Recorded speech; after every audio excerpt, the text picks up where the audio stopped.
We are moving quick in today's episode. We got our last segment of the day. We have New Hampshire legislature voting against requiring schools to tell parents about students' gender transition. This is, to me as a teacher, this is insane because we are mandated reporters. And I think having parents in the loop of what's going on with their son or daughter is very impactful and very important. Whether the son or daughter realizes it at that moment in time, I do think a teacher having parents' backs is number one priority. They're not my kids, they're your kids. If I see something, say something. You know what I mean? I think everybody can agree with that. Well, according to the Democrats and the progressive left here. So Senate Bill 272, known as the Parents' Bill of Rights, failed following a 195-190 vote on May 18th. The policy was indefinitely postponed and cannot be taken up for the remainder of the legislative session. If enacted, the policy would have required schools to establish a consistent mechanism for parents to be notified of information relating to the health, well-being, and educational progress of their minor children while those children are in the custody and control of the public schools. Ultimately, New Hampshire House Democrats attached multiple, quote, poison pill amendments to SB 272 in order to weaken the bill. I've said this time again, you guys, I don't know why Democrats think this is a good issue. They're constantly doing things that is geared towards our children that is negative. I know people don't want to hear that, especially if you're a Democrat, but I don't understand the push here of this push on our children so much. Just leave them alone, and then if they want to make the decision at they're 18 to do something, then hey, they're an adult. Allow them to do that. We don't give cigarettes and all sorts of things to students in the school system. We don't give them porn and all that stuff. That's crazy. Some people want to, and some people are on the left-hand side of the aisle, but allow them to make decisions when they're of age, of 18 and on. They're adults. They can do whatever they want. Everybody's going to leave them alone. The issue here is constantly going after our children. That's the problem here. That's the big problem. And when you're not having parents' backs on things and you're hiding stuff from them, now you've gone way too insane. And by the way, some teachers are mandated to keep quiet, by the way. We covered that on the Bald Brad show. Even in a prior school that I worked at, we were mandated to keep things quiet. We weren't allowed to tell the parents what was going on. Again, I'm on your side on this, folks. The bill was passed by the state's Republican-led Senate in March. Advocates of the policy said the requirement would strengthen families and parent-child relationships. The state senator, Dan Innes, an openly gay man and a Republican, said in the debate before his chamber's vote that if a student is visibly transitioning at school or is visibly gay, parents should be informed by teachers. Now, the key thing there is visibly, right? But you don't want to discriminate against a student just because maybe they're a man and they dress a little bit more flamboyant. Maybe they're emo or dressing sort of goth in a way that might come across as visibly something of which it is not. So you want to be careful with kind of just assuming somebody is going through something when in actuality they are not. So that's why he's using the word visibly, because a lot of these kids sometimes aren't visibly transitioning, or maybe they're going through something, and you have to try to be understanding of that as much as possible. As I've always said, as an educator, I don't care what you are, Democrat, Republican, a leftist, woke, LGBTQ+, I don't care. I just want you to do well in the education system, and I want to make sure that you're okay, both mentally and also just in the education system of you conducting mathematics and being okay. That's all I care about. That's all I care about. No judgment here on my end.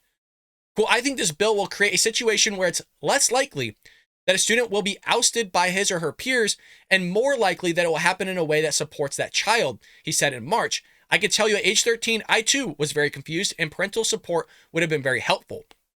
And I get that. My best friend actually in high school was gay at the time, and I knew literally all 4 years. He never came out to me. And then, he started kind of, being a jerk, unfortunately. And then I said, hey, look, man, I get what you're going through. I'm here to support you. I love you to death, regardless of what happens.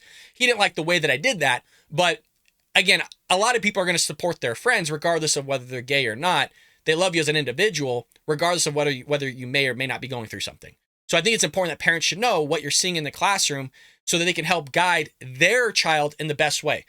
Not us guiding them, the parent, and offering any of the services the parent wants. It's the parent's kids and not my kid. I'm just there to support them again in their academics.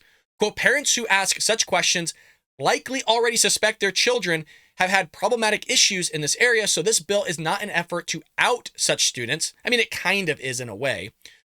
Wrote Republican Representative Arlene, I'm not even going to try to pronounce that last name, in remarks that were published ahead of the vote, per Boston 25. It is rather an effort to empower a partnership between parents and teachers to most effectively help vulnerable children navigate complicated situations that may involve life-altering decisions. I 100% agree with that. is we need to get back to parents and teachers having each other's backs to support these youth in the best way possible. And the life-altering decisions, I have a feeling, I'm not 100% sure here, that she's talking about the transitioning of which a lot of schools are trying to implement here with Planned Parenthood on campus, or helping them transition with puberty blockers and hormone enhancers without the parents' knowledge. There's a lot of pushback from the left saying that isn't happening, but it is happening on school campuses. We've covered it here on the Bald Brad Show. Opponents argued requiring schools to tell parents about their children's decisions regarding their names and gender would violate constitutional privacy rights and increase bigotry. Now, what's interesting here is, where do you draw the line on that? Because we are mandated reporters. If a student's having a mental health crisis, or they write something down on a math problem that is maybe sounds suicidal or sounds threatening, we have to report that. But isn't that constitutional privacy rights? Right? Freedom of speech. They have a right to write whatever they want. So at what point do we report something versus not report something? That's my question. I don't understand why they're saying increased bigotry, because you might not have any ill will towards the child whatsoever. You're just reporting what you're seeing taking place in the classroom, and the parents should be aware of it. That's all, because that's their child. It's not yours, it's theirs. I don't know what's going on with the school system trying to hide so much stuff from people's parents. There's going to be pushback. It ain't going to end well. It is not going to end well. State Senator Donovan Fenton, a Democrat, said the bill would further drive the transphobic and homophobic narrative that has begun to infiltrate our state from national interest groups. Again, there's like this makeshift belief that there's some sort of bigotry, homophobic, transphobic narrative that's going on. If you want to be that, when, hey, I shouldn't say when you want to be, because again, a lot of gay people say they've always been this way. But if you want to have, I hate to use the word freedom, but if you want to have that liberty and freedom of transitioning and doing all those things later, then 18, your parents have the right to choose what is best and what isn't best. And if they think that's not best at the time, they think you're going through something or whatever it may be, then make that transition 18. Again, the whole issue here is strategically targeting our children when they might be confused, or they're actually incapable of making certain decisions because their brain isn't fully developed yet. State Representative Tommy Hoyt told a parent who emailed him requesting that he vote in favor without any amendments to SB 727 to shut up.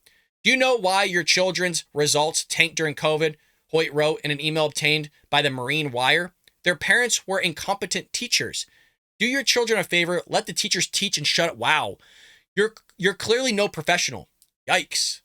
Yikes. So now you're getting the parents and teachers conflicting. That's never a good thing. Look, educators have to work in conjunction with parents. Again, we're just there to support them in their academics.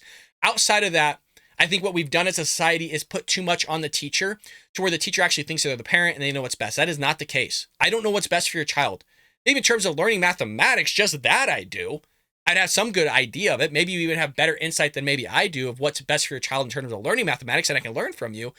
But outside of that, no. You know what's best for your child. I can't be clear enough here on the Bald Brad Show. You know what's best for the child.